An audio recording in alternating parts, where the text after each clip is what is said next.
Hey, meet me in the canteen today. It's important. He was breaking up with me.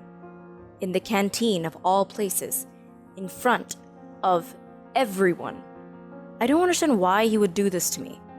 If he's into skinny girls like her, then why did he ever get with me in the first place? I stood in the girls' changing room with my back to everyone, staring at the brick wall in front of me while all the cute girls were getting dressed behind me. This was the worst time of the week, every week. But this time, it was even worse. I put one arm into the sleeve of my shirt. Then I squeezed in the other, when suddenly, rip. Oh my God. I couldn't believe it. My arm had just ripped through the seam of my shirt because they'd gotten so big. I continued to stare at the wall. I didn't take a single breath for what felt like a lifetime as time stood still, when the silence was broken by the sound of the girls giggling behind me. My heart dropped into the bottom of my stomach and I felt sick. I turned around and looked towards my only real friend there for assurance. And as I made eye contact with her, I saw her quickly try and stop laughing and keep a straight face. I felt like the whole world was there to witness my humiliation, when really there were only 6 other girls in there. I quickly had to get the attention away from me being so fat, so I made up an on-the-spot joke. "Ugh! There goes my useless mom again, shrinking my clothes in the washer," I said. "Yeah," a couple of them replied, but I could tell from their expressions that they weren't buying it. I then went to my usual defense mechanism and tried to join in laughing with them, even though I was crying inside.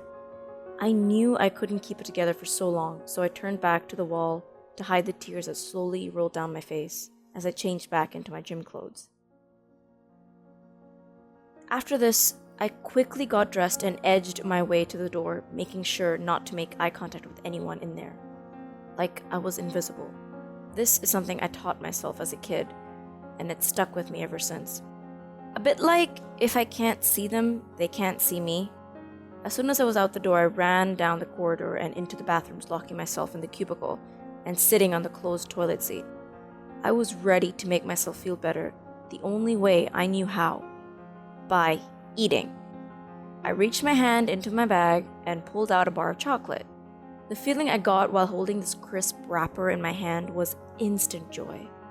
I knew it was about to enter my mouth, and it couldn't happen soon enough. Then, in a blink of an eye, it was unwrapped and gone. But as soon as the chocolate was gone, all of the sad feelings would return.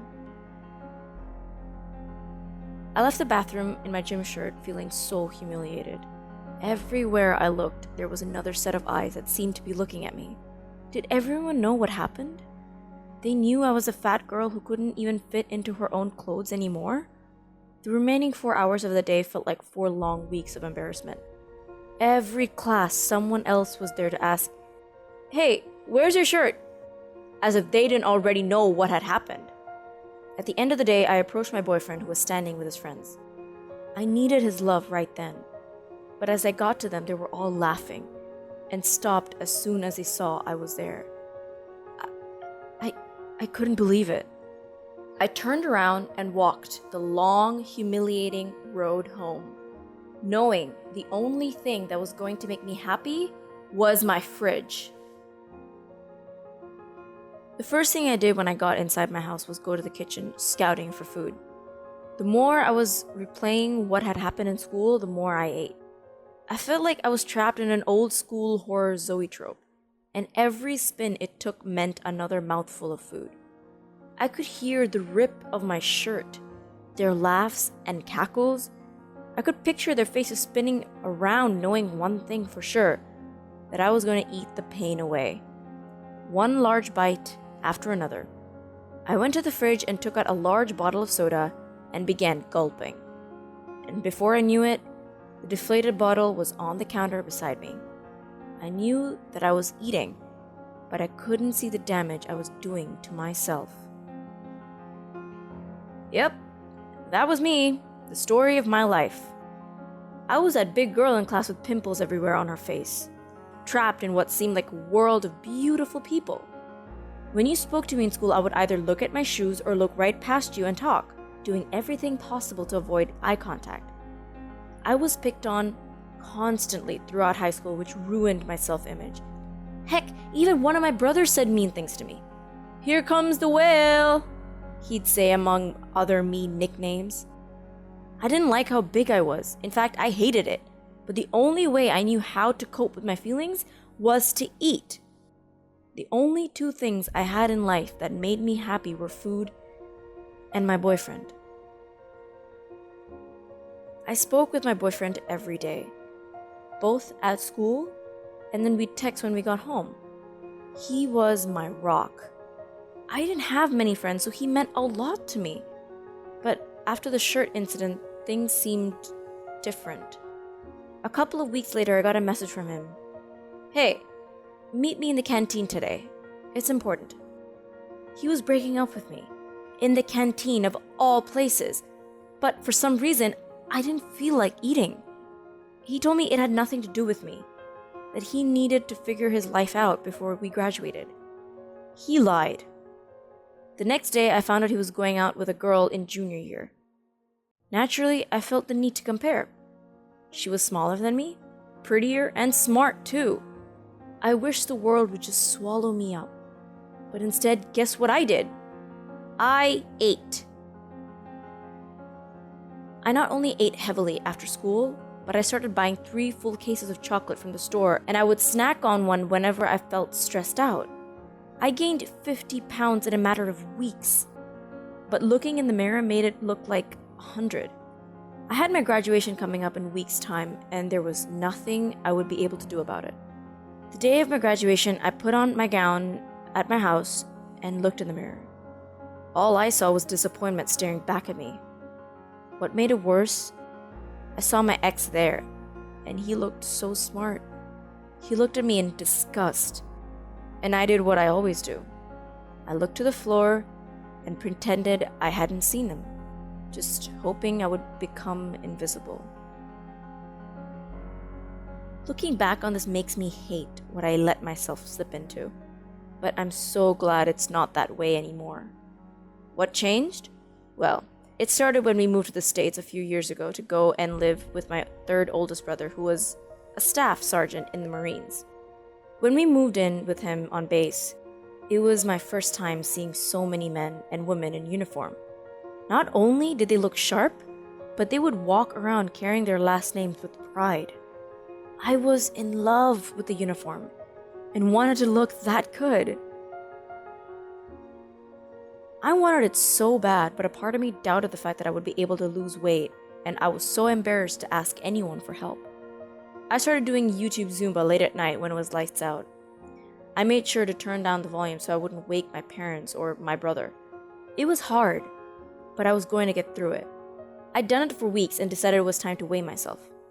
It felt good, stepping onto my scales 1 foot at a time, expecting to be at least 10 pounds lighter. But to my horror, I had only lost 3 to 4 pounds, and it stayed that way for a while. I started feeling sad again, and at that moment, it would have been so easy for me to turn to the fridge for support.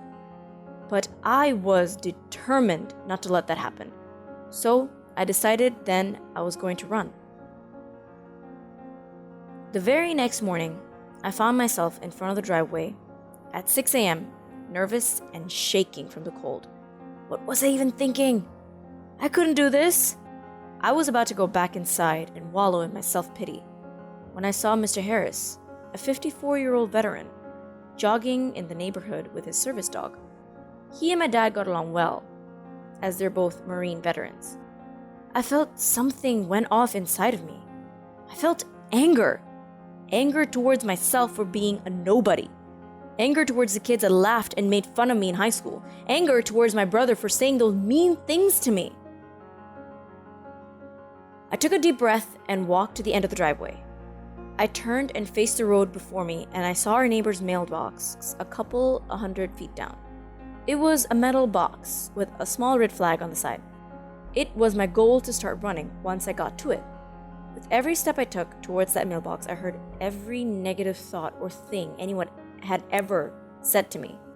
reminding me that I'll never make it. Lazy slob. You're weak.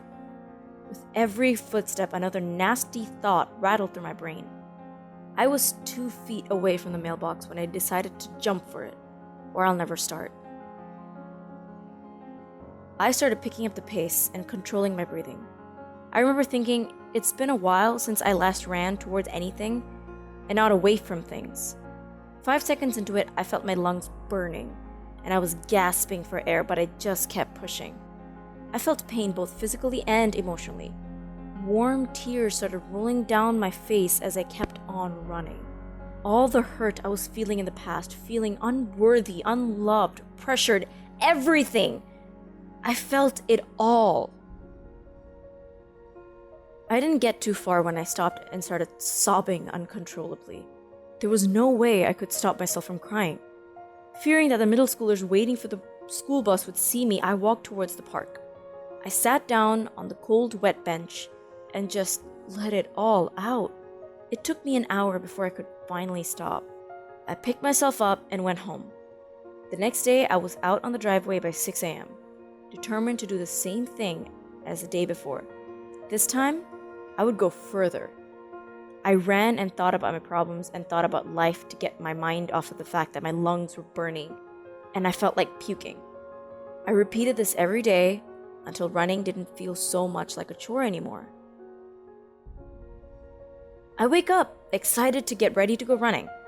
It became a little private therapy session. I lost a lot of weight and I felt better every time I went back home. For the first time, I learned to love myself. All it takes is one step at a time. Now that I know that I can do it, nothing can hold me back. The past does not define me. The future seems brighter than it did before. I guess the family that owns the mailbox knew that I was using their mailbox as a starting point.